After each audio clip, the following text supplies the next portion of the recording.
thank you, everyone. My name is Sarah Kosgei. I work with AMREF Health Africa as a program manager for climate change and health, and also public health security. And today I'm going to be the moderator for this session. And I just want to check if Dr. Martin is already on the call. Yes, I'm here, Yes. Sarah. Good afternoon. Oh, thank you. You'll also need to change your name. It's Sarah Kosgei. Oh my And God. then, yes, so we are looking at, let me share my screen so that everybody can see the proposed agenda.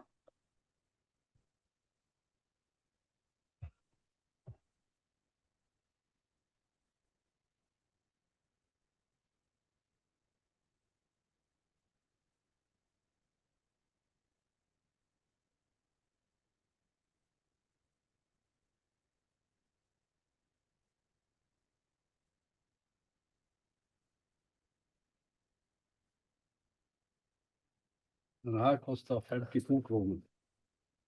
Ja. Helt sjukt.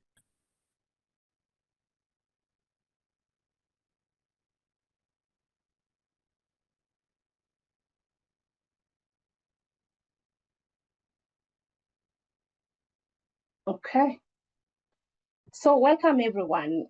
We will begin with an introduction from Dr. Martin, who will tell us a little bit about the hub. And just to confirm that we are all here because of the expression of interest that was put up last week by the hub on Eastern and Southern Africa Regional Hub for Climate and Policy on Climate Change and Health. And it was asking for expression of interest, and it was posted on a couple of sites, but the primary site was at AMREF website. And so we were doing that on behalf of our partners who are also in the room, and Martin will be able to introduce them. And so I would like to just run through the agenda on how we want to run today's meeting. So we are looking at a quick intro by Dr. Martin Mushangi, who is the PI for the hub. And then there will be a short two-slider by Dr. Muhana on what the hub is all about, where it's domiciled, who are involved, and how we can also get involved as partners in climate and health. And then I will take us through the call for proposals, which I believe most of you have already read it. And so I will just run through the high-level call for proposals, and then we will take a lot of the remainder of the time to really look at the questions that you've sent in advance and whatever else you'll be sending on the chat. And so we'll have a live Q&A, and then we finalize with the next steps after this. So that is how we want to run this session. And without further ado, I just want to pass it on to Dr. Martin Mushangi for a quick opening remarks and just introducing the team that is behind the Eastern and Southern Africa Hub for Advancing Research. Over to you, Dr. Martin. Thank you so much, Sarah, and confirm that you can hear me clearly. Yes. Thank you. It's a pleasure being here, colleagues. And I think the challenge that we are solving is a challenge that has affected our continent in a very big way. The issue around climate change and its intersectionality with health is a major issue. And we see these impacts happening either directly or indirectly. And that's the reason why those who are of goodwill, mentioning directly INDRC, the FCNDO, and other donors who are actually investing to make sure that the challenges that Africa is facing are investing in this space. So for this case, the narrative was simple. Even if you want to plan, even if you want to invest, even if you want to develop programs, as long as you don't have clear evidence and you don't have correct data to inform that planning or investment, then that would not be the best way to like move forward. And that's the reason why INDRC, together with FCNDO, came together and took a bold step to grant us the money that then is going to move forward to you for the purpose of generating research. Generating evidence, conducting research for the purpose of generating evidence. And that said, I think if you look at the entire narrative, FCNDO, and IDRC are very keen to ensure that research happens at the local levels. So that is very key. And that's the reason why we are moving forward as the primary grantees to sub-grant to those of us who will actually present successive proposals. And the issue is we want to make sure that the data that is coming out of this is authentic. The evidence that comes out of this builds the capacities of others so that from a sustainability angle, then we continue rolling the ball moving forward. Now, you will allow me to introduce the coalition that actually won the grant for East and Southern Africa Research Hub on climate change and health. It's a coalition of 4 organizations: AMREF Health Africa, KPMG, University of Botswana, and Africa International University. So from AMREF, I am the PI for the grant. My name is Mushangi, and then I have a colleague of mine called Dr. Sam Muhura. And then from Africa International University, we do have Professor Anderright. She'll be speaking sometimes later. And Professor Anderright is actually a renowned researcher when it comes to the issues of climate change and health and the issues of heat. And more specifically, when you're talking about citizen science and so on. Then crossing over to the University of Botswana, we do have Dr. Vincent Pagiwa. Dr. Vincent Pagiwa is a trailblazer because he, together with other colleagues, have been running a network called the Chance Network, which brings together the governments, brings together academia, brings together civil societies in a way that they can elevate their voice around climate change and health in an organized way. And then, of course, supported by Professor Olga Kupika, together with the Professor Britt Naxtant, a trailblazer in terms of connecting the dots between climate change and the issues to do with the maternal and newborn health. And then we have Dr. Oliver Moses, who is actually coming with the competencies from the environment science, the climate science side. And then in terms of management and making sure that science meets apt management, we have KPMG. And in KPMG, we have 2 co-PIs. That is Dr. Walter Mkwana. You will be speaking in a few, and together with Tracy Rain. So colleagues, this is the team that is steering the process. But as we move forward, we look forward to growing the network, making sure that we are becoming one big body, building the momentum, and ensuring that whatever we are going to do is actually going to be beneficial, not only to this continent, but to others. Thank you so much, Sarah, and back to you. Thank you, Dr. Mushangi. Moving on swiftly, I would like to call on Dr. Walter to take us through the hub. I know Dr. Martin has just touched a little bit about it, but Mkwana, over to you to give just the highlights on the hub. Thank you very much, Sarah. Please confirm that you can hear me. Yes, we can, and see you. Thank you. Thank you very much. Good afternoon, and thank you all for your time and interest in this critical initiative. As requested by Sarah, please allow me to formally introduce the entity that we are representing today. As you heard from Dr. Martin, we are the Eastern and Southern African Regional Hub for research and policy on climate change and health, or as we call it, the ESA Hub. Our strategic location is not in a single city, but as you heard from Dr. Mushangi, It's across a dynamic and diverse region of East and Southern Africa. And we do have a focus in initial 10 priority countries, which I think will be discussed later on as we move on.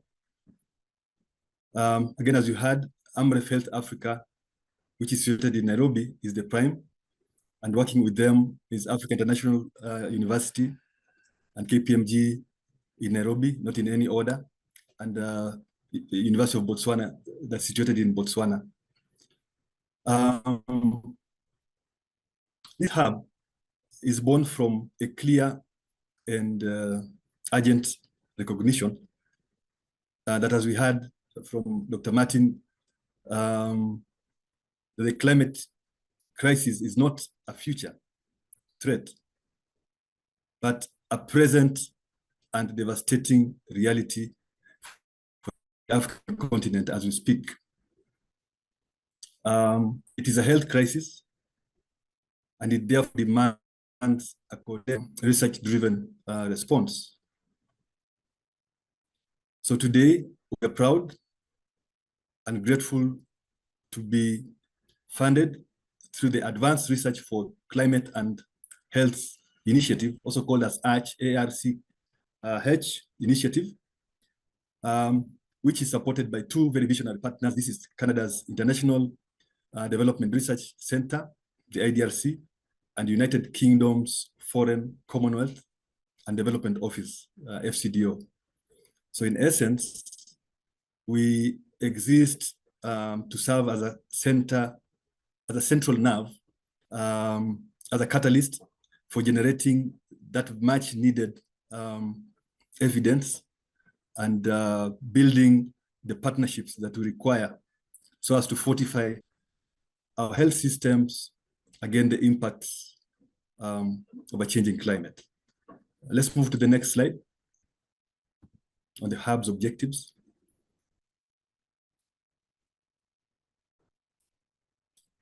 So what is our mission? Our mission is actually guided by 5, and I think Dr. Martin mentioned this a bit, by 5 interconnected strategic objectives, which I'm going to go through. And each of them is actually designed to address a specific gap in the current landscape. So the first one is that we aim to increase the availability of intersectional, disaggregated climate health data. One might ask, why does this matter? It does matter because a one-size-fits-it-all approach is insufficient. So we will need data that reveals how climate change uniquely affects women, for example, children, the elderly, and the other vulnerable groups. So this granular data is the bedrock upon which effective targeted programs are built. The second reason, the second objective is we will equip policymakers with the newly available evidence as we get it. And our goal here is to transform complex research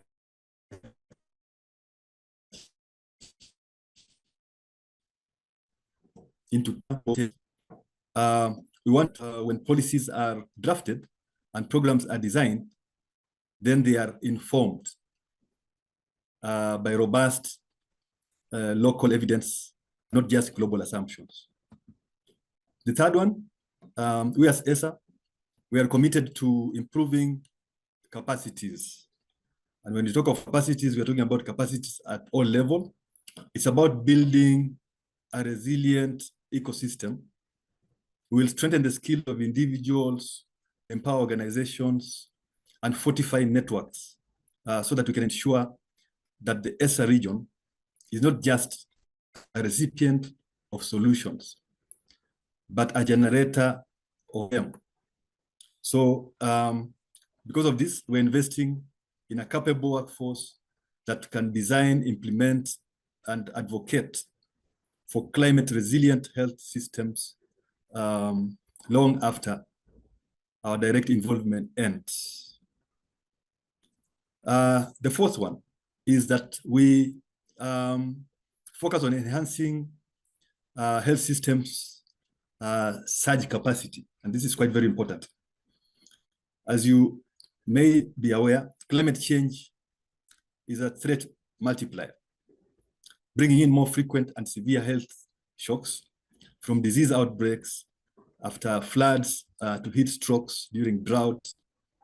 So as ESA, we will work to prepare our health systems, particularly on the critical community and primary care levels, so as to anticipate, withstand, and effectively respond to this climate-induced crisis.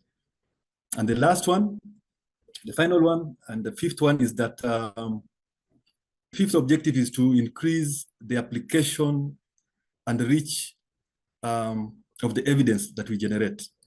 Research that sits on a shelf is a wasted opportunity, ladies and gentlemen. We will strategically position our findings at subnational, national, and regional levels so as to ensure that these are adopted, scaled, and lead to tangible, sustainable improvements in health outcomes for the most vulnerable that I mentioned, like the children, the vulnerable ladies, and so on and so forth.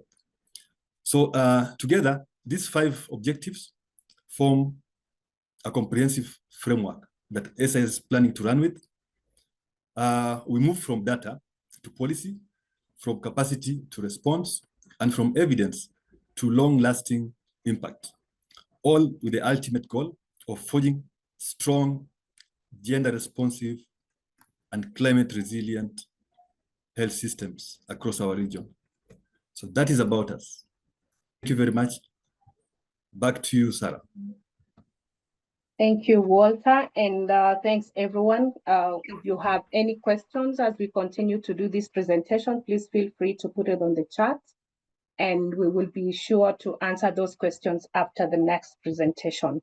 So I want to move swiftly to presenting about the call for proposals. I believe all of you have seen and read that call for proposals. And so what I'm going to do right now is not going into the deep details of the call for proposals, because then you have a whole document to be able to appraise yourself with. I'll just run through the high level piece, and then from there we can then take questions. And the rationale here, I don't want to belabor what it's already been said by my colleagues that have gone before me, is because we've seen unprecedented impacts of climate in Africa, and this is already been going on for so many years. And in the recent events that we've seen, the extreme weather that has been causing havoc to many of our communities, creating deaths into the thousands, and also having millions affected by climate. And so while all this is happening, we don't have enough research, and also there's scarce evidence to show how this is impacting our healthcare. There's limited funding to support research, but also to support creating resilient communities, and also that in interdisciplinary collaboration is also limited. And that is why we have the Eastern and Southern Africa Regional Hub for research and policy on climate change and health. We are also calling it ESA ARCH. It's part of the larger hubs that are being created with funding from UK International Development, FCDO, and also IDRC. And it's they have a total of 5 hubs. And for what we're speaking to today, we are focusing on the Eastern and Southern Africa Hub. For Northern Hub, there's a different one. There is also a Western Hub, Genova, that is also doing almost similar work in advancing research for climate and health. And our overall objective is to lead gender-responsive research and also action public health to build resilient communities. The map shows the region or the countries of focus, and we will delve into the details as we move along. But I just want to highlight 4 key objectives of the call. And you have already seen this on the call for proposals. And so I just want to run through them. And one of the key things that has been mentioned is the lack of data to be able to then inform decisions. And so this call is aimed at generating disaggregated health data for integrated programming and research. And so we are hoping to build a database where climate and health practitioners will be able to find that knowledge and use that for decision making. So that is one of the key things we want to strengthen.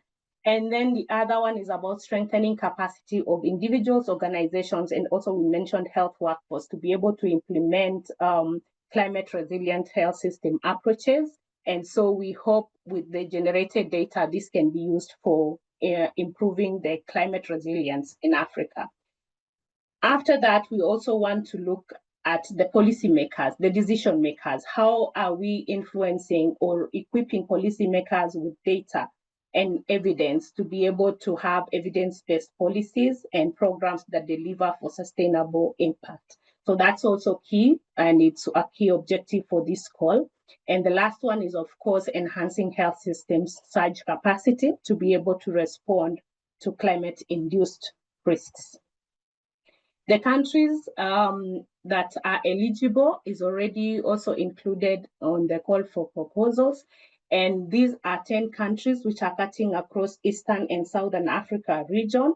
And some of the key considerations that we were looking at when doing the selection for the countries was we were looking at countries where, of course, the burden of climate and vulnerability is really high, but also looking at our strategic presence where we can offer that much needed capacity building. And so we wanted to ensure that we'll be present for the countries that we are going to implement in.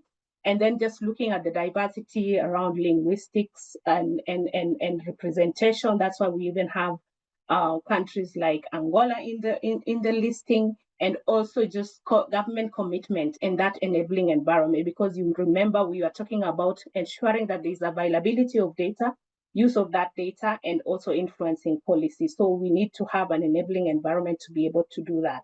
That doesn't mean the other countries do not have this. It's only we were looking at countries where we are able to almost plug and play, so that, but that doesn't mean capacity building for the other countries that are excluded in this list will not happen. The hub will be able to support each and every country, especially in terms of capacity building and building research capacities as they continue to get involved in the hub.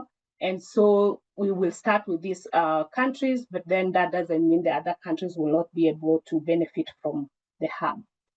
So in the call for proposals, we had highlighted about 5 key research areas, and these research areas was reached to in different ways. One was we had an initial stakeholder consultation, of course, beginning of this year, where we had a couple of stakeholders. We came together, we discussed to say, what is the problem in Africa? And we consolidated that, including also landscape analysis that has already been done in the region, so by different researchers, but also the data and the objectives that we have for the hub itself. And as such, then we have 5 key priority areas, and these are the areas where we are hoping the the applicants for the call for proposals will focus their research areas on. And the first one is about the data, which we had already spoken about. And this is looking at strengthening the data systems and information evidence base for decision makers. And so we want to see applicants sharing ambitious researches around a responsive, inclusive, and interoperable climate health data information system. And so this is towards strengthening that data system and also providing evidence for decision making. So that is one of the key priority areas. The other one is, of course, the health workforce. And we are looking at this especially because we know that health workforce is important, especially at our primary healthcare levels. And so we want researchers that are focusing on strengthening health workforce to be able to respond to climate-related risks and shocks. And the proposals should then be able to build on the skills, the diversity, and also the surge capacity of the health system in terms of climate shocks, and also inclusivity and equitability within the service delivery unit. So that is the second one. And then the third one is about examining the policies and economics that governs climate and health resilience. And so in this pillar, or this priority area, we are looking at what are the economic costs of climate sensitive diseases, for example. And I think in the call for proposal, we even included a few questions that you could ask yourself while you're responding to this call, so that you are able to provide solutions or researches that are actually focusing on the role of innovative financing, strengthening the health systems on adaptation, and the research that's actually going to build governance and models across the health system.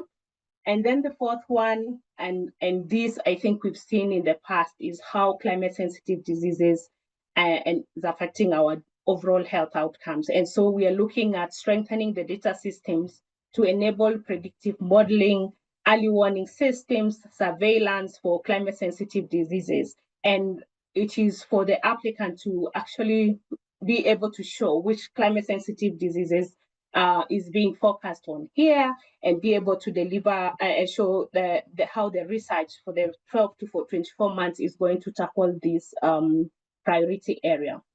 The last one, which is as critical as the others that I've already indicated, is gender equity and vulnerable population. And so advancing access to primary health care, and also addressing those who are disproportionately affected by climate and health, and the vulnerable population. So we would like to see researchers also covering this. And so with all that, the 5 priority areas you can choose, the funding will be a range of $50 US, which is focusing on smaller pilots and studies that are of a smaller scope. And so that goes up to 50,000 USD. But if you want to go bigger, then you're looking at up to 250,000 US dollars.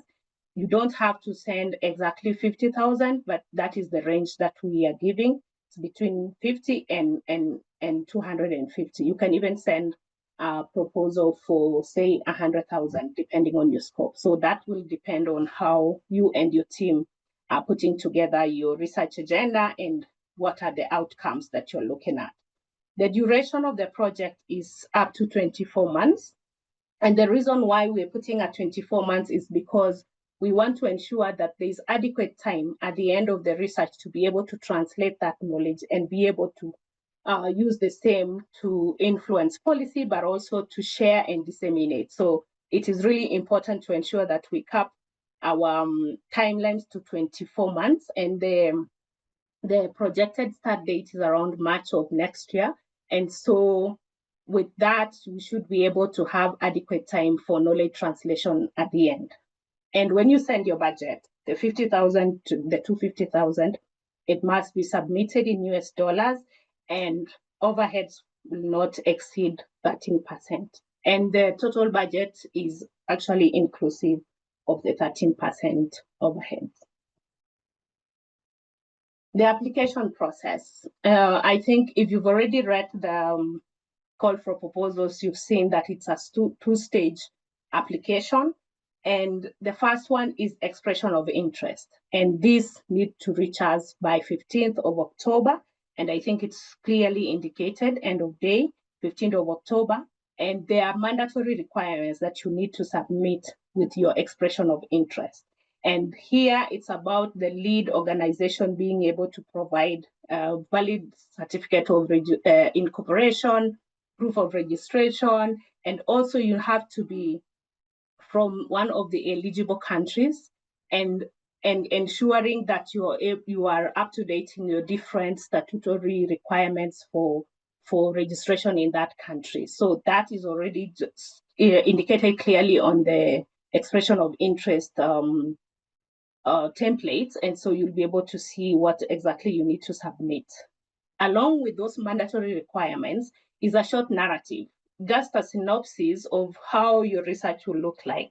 So we need to have a short abstract, a methodological synopsis, thematic area of focus, which is really important, and also the duration and the research team composition. Remember, all these have the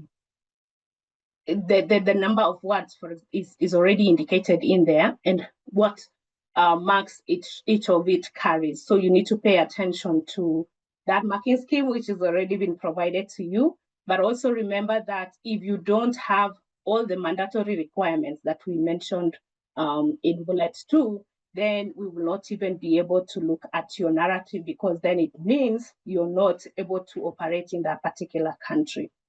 After the expression of interest, this will be assessed, and the submission of full proposals will be by invitation only. All those applicants that qualify have all the mandatory requirements, and the score, the 20% that is already indicated on the call for proposals, will then be invited to send a full proposal, and the full proposal will then be evaluated by an external independent committee, the decision-making committee. And here on the screen is your marking scheme as well. The abstract will carry 5% of the total marks and so forth. So you have to have a strong justification. You need to have methodology, which is very clear on how you want to undertake the research, and you realize that methodology is carrying the biggest percentage of the marks, and also the issue around policy relevance, because remember we said that we need this research to be translated into action, and so this needs to be very clear in your submission. So you will be able to see what exactly under abstracts you need to provide, what under justification you need to provide in the call for proposals, and I think those were very clear in the document that was shared out. And so be able to send in that order, and each of those sections also have details on what you need to show and how the marks will be awarded. So this is for the longer proposal, which is by invite only. Key considerations. We mentioned that we get our funding from IDRC and FCDO, and also the research is for public good. And so we need to adhere to open access policy.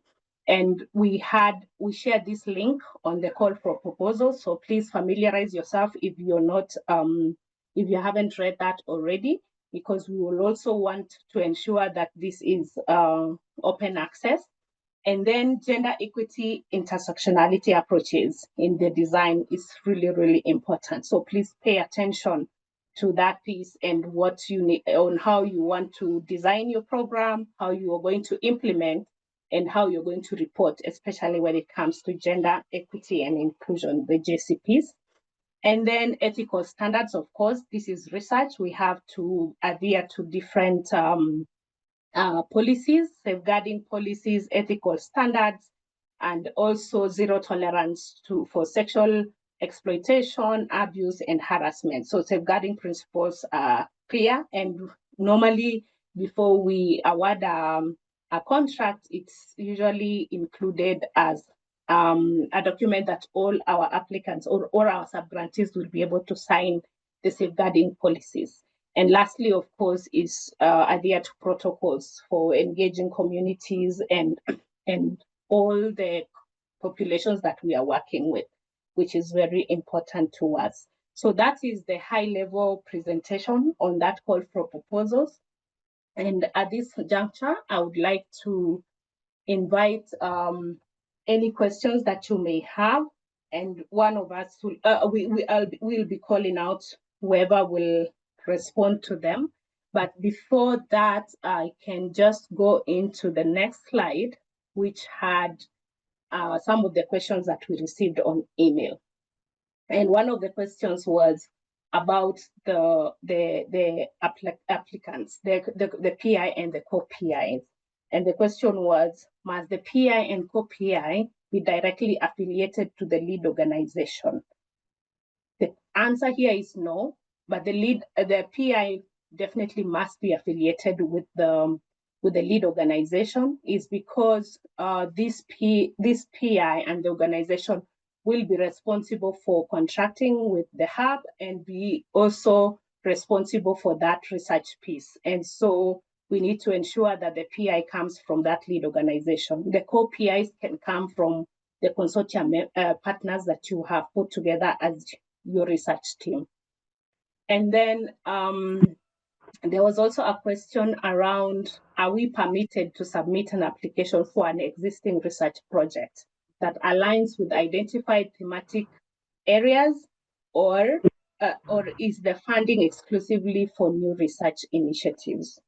The answer here is it's up to you, because what we need is for you to be able to cover what I've already presented in the call for proposals. And if you can show leverage, why not? But this also needs to be very clear in how this research will be meeting all the requirements that we've just said. And leverage is a good thing to show for sure, because then it becomes catalytic. And that will be really useful for you to understand that, yes, you can do this or no, but then it depends with you on how you structure your research. Then the question around the allocated amounts of 50 to 250, does it include the 13%? Is yes. The total project budget is 13%, is 250. For example, you're going for the maximum, but 13% is already included. The overheads is already included in there. And then there was a question around what specific government agencies is considered relevant, or sorry. All right, so in terms of eligibility, please refer to the eligibility criteria that has already been indicated on the call for proposals. It is very clear on who is eligible and who is not eligible, and so you should be able to tell. And the thing is, we would love to have researchers that, as you mentioned, will be at the end of the day. I don't know if there's some noise behind. I don't know if we could mute whoever is speaking.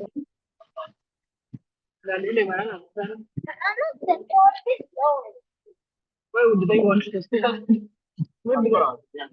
Egan, are you able to mute? Thank you.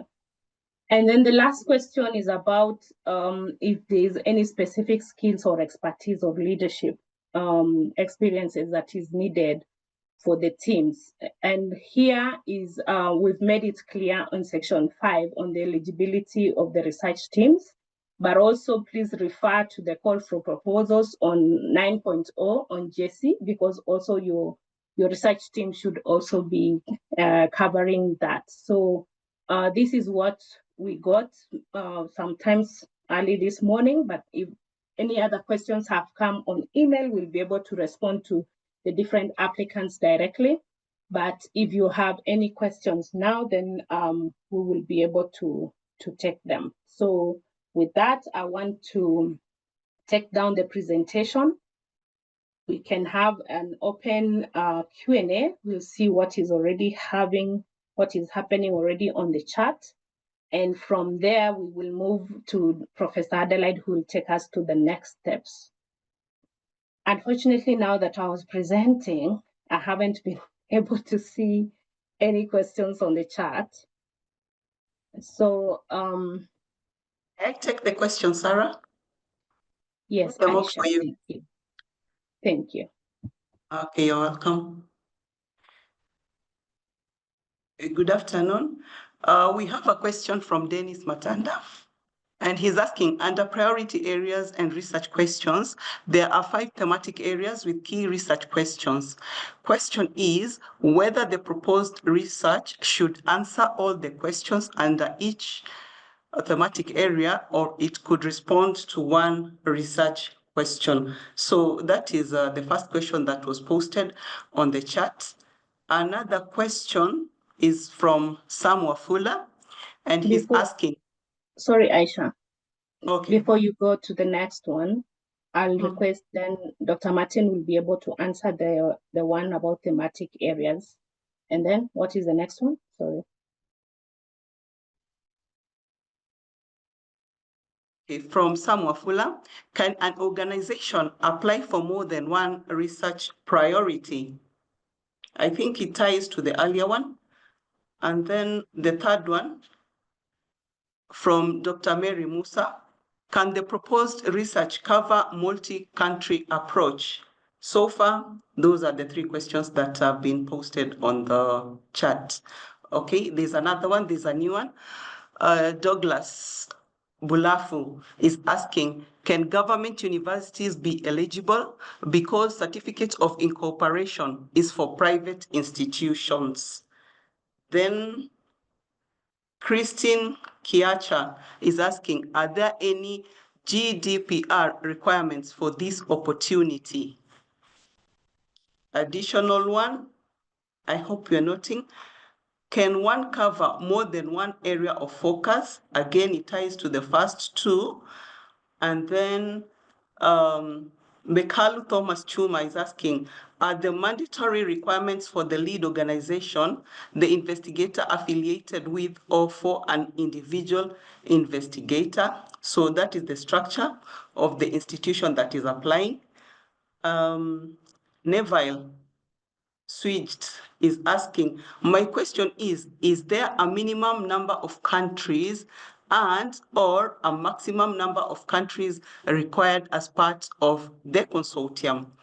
I'll beg to pause there. We continue so that the moderator can guide us on whether to continue asking questions or we answer Thank first you. and then I think we can take this first because I also see hands up, but we could start with the initial ones. Dr. Martin, there's a question about the thematic areas. Can one focus in only one or multiple or all of them? And then, that is the initial question. Then there was the second one. Oh, you can go with that first. And then Adelaide, you can come on the GDPR.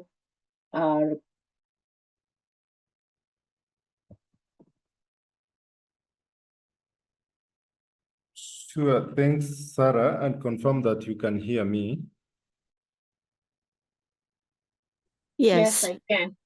Wonderful, wonderful. So that's a very nice question, and because it's asking whether an applicant can actually address two or more research priorities that are already in the call for proposal, and the answer is yes. But then when you are doing that, just weigh your options against depth and breadth. Whether you want to spread yourself so narrow within the premise of the budget that is available. So it's more or less of a technical decision to make, how to balance the available resources in terms of funds, in terms of time, and in terms of the capacity of the applicant to do that. And if you're able to arrive at a judgment that you are able to do more than one thematic areas, then you can go for it. So the answer is yes, but I am not giving a very definitive answer that will come out of a scientific judgment. Sarah, is that the only question that you wanted me to speak about? No, there was one other one. I shall remind me. The second question was aligned to this one. Sorry, I'm trying to. On thematic areas, Yeah, if I can take it again. Samuel Fuller has asked, can an organization apply for more than one research priority? Yeah, I think it is answered. Yeah, and I would want to take it in a way that we also don't come back. An organization can also submit multiple proposals. So you can decide that you want to address, one proposal wants to address thematic area one. And then the second proposal wants to address thematic area 3 also. And it is from one organization, so that can happen. And in terms of the multi-country proposals, yes, they are welcome also. So I picked that also, and I decided that it's wise maybe I just speak about it here. Yeah, thank you. Thank you. Okay. And then Professor Adelaide, there's also questions around gender. I see there's a question, someone is speaking about gender. It's due to 2/3 of gender. If you could just speak general gender considerations that our applicants should adhere to. Adelaide?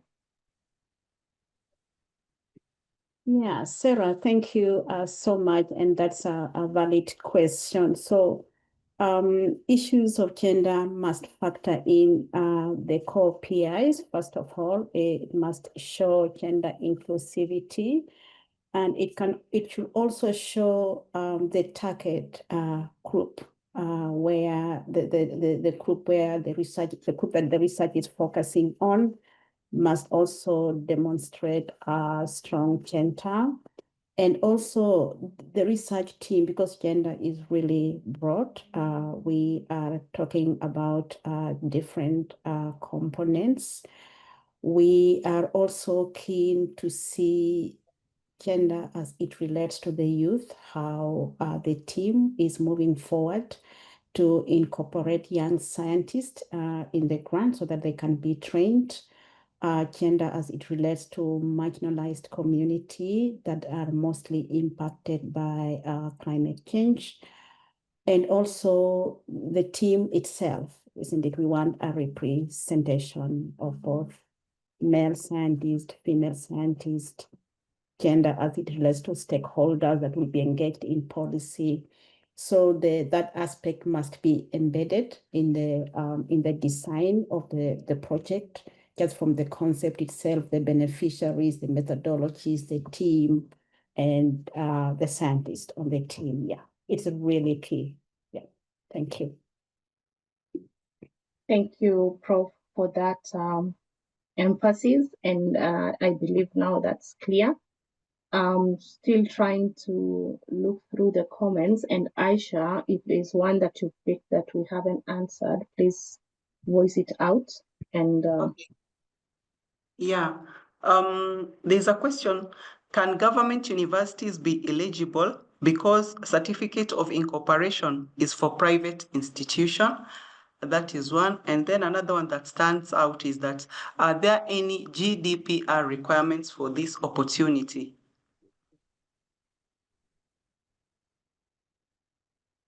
Adelaide, do you want to respond?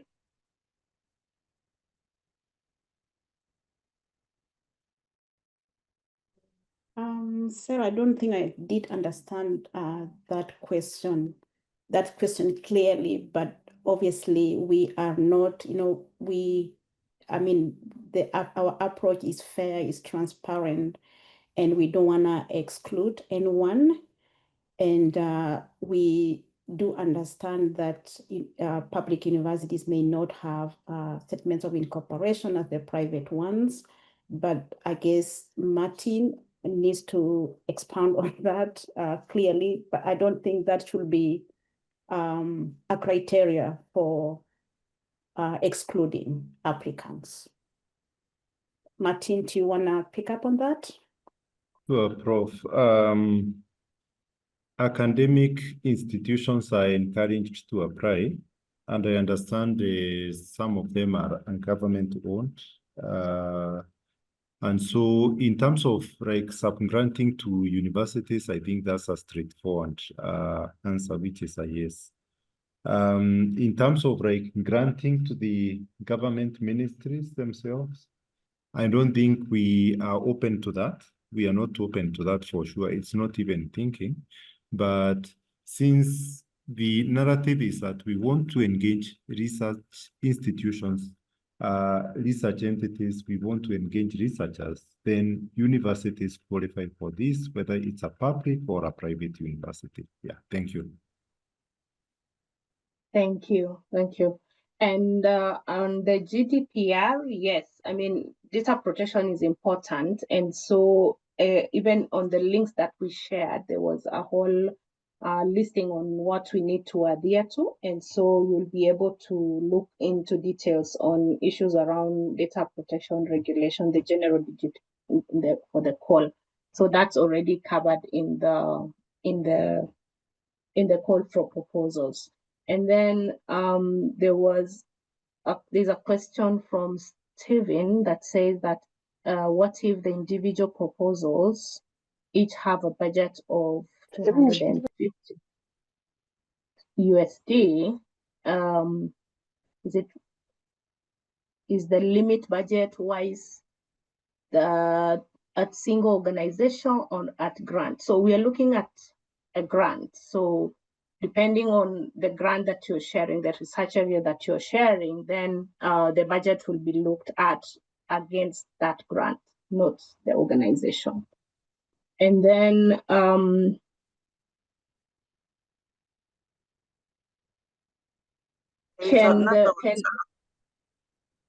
sorry. So there's something about can research combine first and third-party data sources, such as surveys, social media data? I think that's for you to tell us in your methodology on how you're going to do the data collection. So it goes back to your methodology and ensuring that you are that is sound, and also that will be able to back up your research. So that goes back to how you want to do it yourself. And then the issues around hospital-based data system compared to heat and stress outcomes. I don't understand that question. So Felix, if you can rephrase your question around hospital-based data systems compared to heat stress outcomes. I don't know what the question is there. And then can an organization partner with a research institute? And if yes, can we apply as a consortium? Yes. And I think that's even also stipulated clearly on the section around the theme, and the team that is supposed to apply for this, and also the organization. So we want diverse, multiple teams coming together. And that's why even you will read and you'll see that we said we are not going to fund individuals. So you need to come together. You have to be, it has to be anchored in an organization that is registered and be able to translate research. And so, yes, you can get multiple teams from different sectors, even the private sector. So you just need to pick a lead, and the lead needs to adhere to the mandatory requirements that we just mentioned a few minutes ago. And then will it be possible?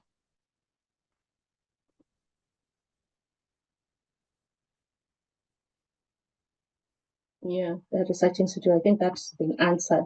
Aisha, is there anything else that we haven't answered? There is one from Bahati Malimoja, and it seems to be burning. Does this proposal cover veterinary service delivery failures due to climatic diversity that may sometimes lead to zoonotic disease outbreaks?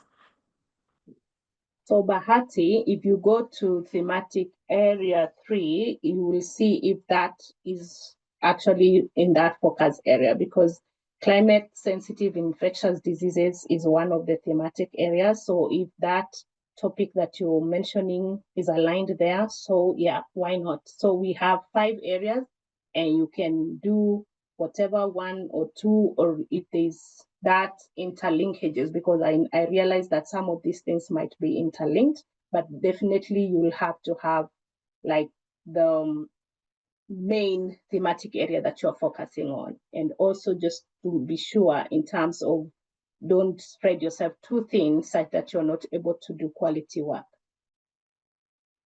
All right, as we continue to sift through the charts, because it's quite busy in there, I would like to give Neville, I see your hand is up. Do you want to ask your question? Thank you. I can see that you're overwhelmed with questions in the chat, so I thought I would try. Yeah, we will try and respond to them, and also just put them on the link. Yeah.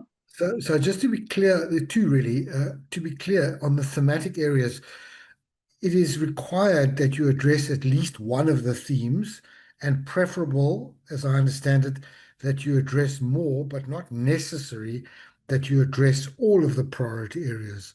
Is that a fair interpretation? Yes, because addressing all the 5 for even if Yes. you went for the maximum will be really stretching yourself too thin. Okay, So that's yeah. clear.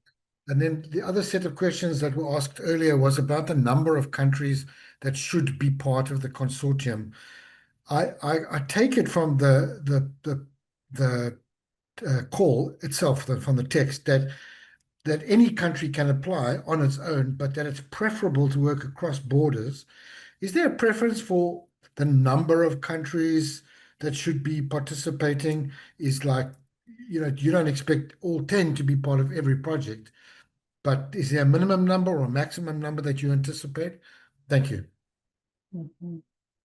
I don't want to answer that, but Martin, do you want to speak to that? Yeah, no, the answer is no, there's no prevalence. And again, the judgment is based on your own interpretation of first of all, the priority area that you want to address. Then, of course, the resources that are at hand, whether it is leverage, whether it is the budget, whether it is your internal capacity.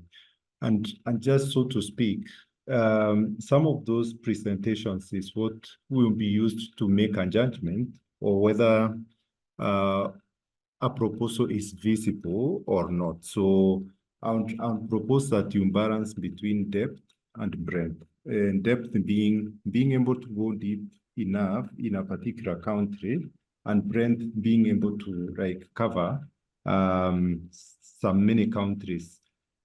Yeah, so that would be my answer to that. I know it's not a very straightforward answer, but those are some of the parameters that you can use to make a judgment of how you want to move with that. Yeah.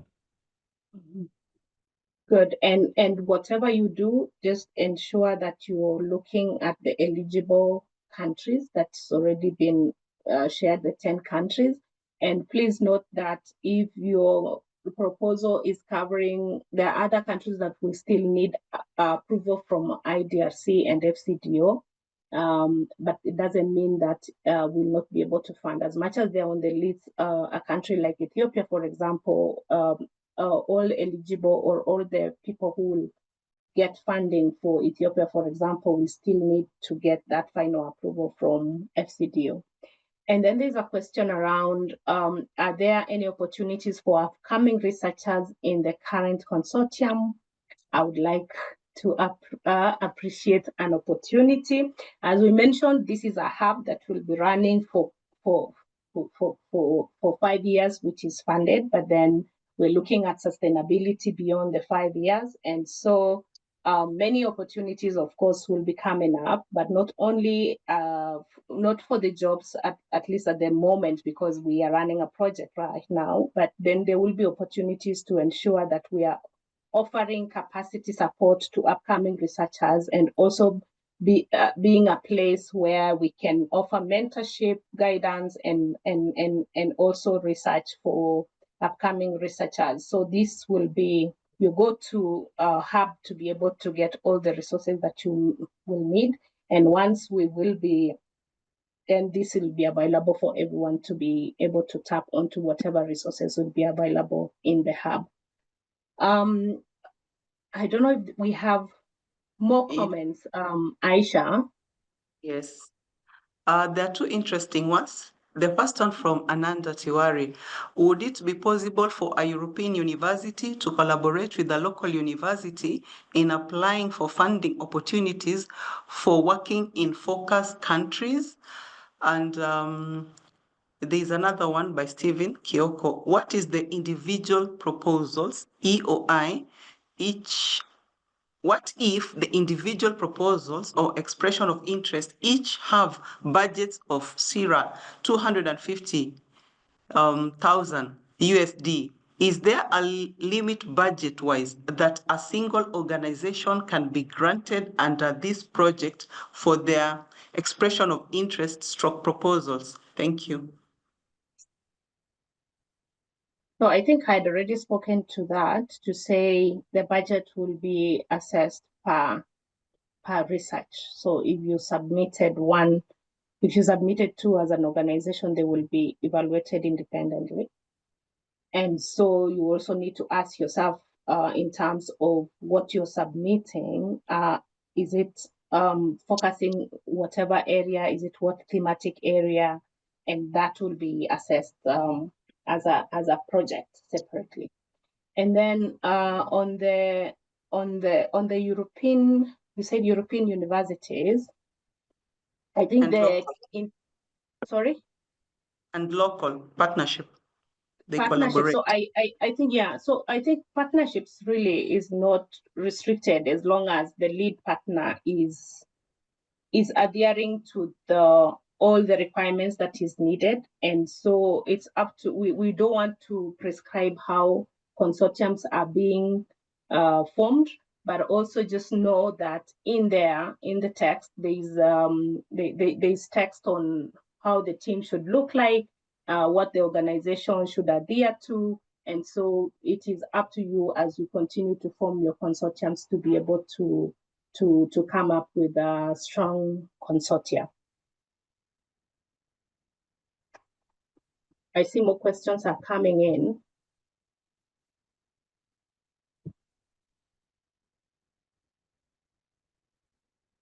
And because of these many questions, I know we had said that all questions on email were to come by end of Friday last week. So if you have any further questions, please, you can also still use the email that we provided, just in case we end the meeting and your question is not being answered, and we'll try as much as possible to respond to you as soon as possible. And then the EOI requires just one abstract, methodological synopsis, thematic area of focus, duration, research team composition. Is that correct? Yes, Neville, that's correct. But remember, you're also supposed to send in the mandatory requirements that has been indicated in the first section before the narrative. But the narrative, this is what you need to share. So it's really short. And then with the applicants that pass this stage then will be invited to do a more detailed call for proposals. I think some of them are a repetition, if I'm not wrong. And so I want to give it to Professor Adelaide to take us on to the next steps. Let me share back my screen. But if there's anything burning that perhaps has not been responded to, please.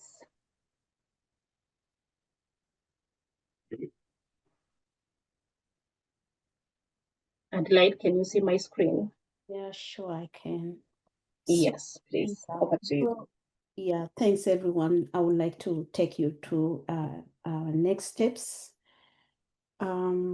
So as you've all heard from Sarah, the grant application process is actually structured around a clearly defined timeline, beginning with a call of expressions, which is shared and explained, expressions of interest, which closes on the 15th of October 2025 in the next 3 weeks. So this will be followed by the invitation for submission of full proposals on the 24th of October, with the final deadline for proposal submission set for the 21st of November 2025. So we don't have much time. I think someone needs to mute. So as you can see clearly, we don't have much time. So then from there, all submitted proposals will then undergo rigorous evaluation by an independent decision-making committee to ensure fairness, transparency, and adherence with the set criteria. I think this is Sarah's already explained that. And notifications of awards are scheduled for the 11th of December 2025, after which due diligence and contracting processes will take place between the 15th of December 2025 and the 27th of February 2026. Then the expected start date for successful projects is March 2026, which is not far. And this will mark our transition from proposal developments to implementation. So clearly, we have a short period of time to cover a lot if you are applying for this. And thanks so much, Sarah. I hand this over back to you. Thank you. Thank you, Prof. And thank you, everyone, for your patience as we ran through all the presentations here. I don't know if there was any last burning questions, but if there isn't, then I think our next steps are very clear. So please look at the call for proposals again. Look at every section, because we tried as much as possible to be very detailed in every section. Sorry, I was trying to mute. So I was trying to say that we've tried as much as possible to be detailed in every section. So if you need details, please go back in there, because I realized even some of the questions that are being asked here is already answered in the call for proposals, and perhaps it was too long, and so someone was becoming a bit lazy. So I think it is very clear, and the initial place you need to look at is up to the call, the evaluation for the expression of interest, because the details for the call for proposals, as we mentioned in this call, is that will be by invite only. So really your focus should now be on the expression of interest, and we need that expression of interest to be submitted by the 15th of October. And then thereafter we'll have then the rest of the activities as indicated by Professor Lusambili on the next steps. Aisha, I see your hand is up. Otherwise, then I would want. Okay. Yeah, there is one that has been asked by several people, and I think it's just courteous to try to attempt it. And they're asking, for any given research project, can government employee be a co-PI? So that one is, I think it's been answered, because really we said that the PI will be affiliated to an organization that will be submitting on behalf of the rest. Whoever the co-PI is should adhere to the team composition, which we said. So it doesn't matter where you are employed, if you are in academia, if you're in government. I mean, it's open for researchers.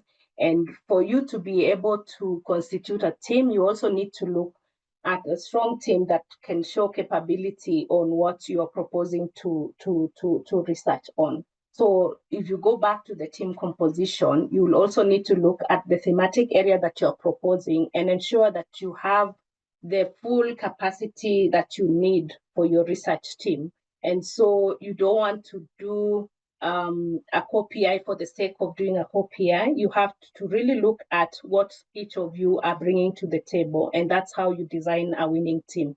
So it doesn't restrict who should be the co-PI and who should be a PI, as long as you adhere to the team composition, the gender equity and inclusion clauses that we have in there, and also just the mandatory requirements, because then we want to ensure that this is also institutionalized. So I think that covers it.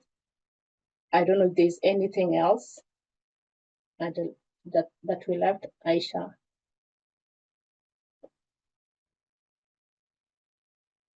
Not really, Sarah. I think we've covered as much as possible, and we've given space for people to ask further questions through the email, and we've provided the email. So it's not closing here. We can continue engaging. Thank you. Cool. And so we will be posting, the recording will also be on the link on the website, just in case you want to go back to it.